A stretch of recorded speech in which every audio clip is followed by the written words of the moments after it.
कः कालः कार्णिमित्राणि को देशः कौ व्ययागमो कश्चाहं का चमे शक्तिरिति चिन्त्यं मुहुर्मुहुः।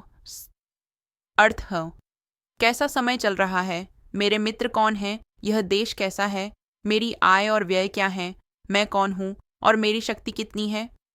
एक राजा को इन प्रश्नों पर बार बार विचार करते रहना चाहिए। विस्तृत व्याख्या। यह सूत्र एक शासक के लिए आत्मविश्लेषण और सामरिक योजना का आधार है।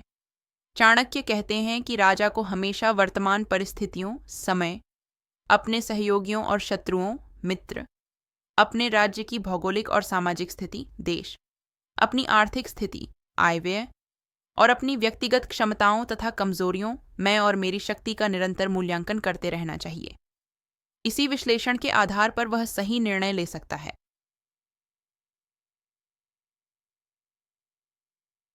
विनयस्य मूलम वृद्धोपसेवा। अर्थ, विनम्रता और अनुशासन का मूल वृद्धों और अनुभवी लोगों की सेवा में है। विस्तृत व्याख्या। राजा को कभी भी यह नहीं भूलना चाहिए कि वह सर्वज्ञाता नहीं है। उसे हमेशा अपने से बड़े, ज्ञानी और अनुभवी मंत्रियों और सलाहकारों का सम्मान करना चाहिए और उनकी सलाह लेनी चाहिए। उनके अनुभवों से सीखना राजा को गलतियां करने से बचाता है और उसे एक बेहतर और विनम्र शासक बनाता है।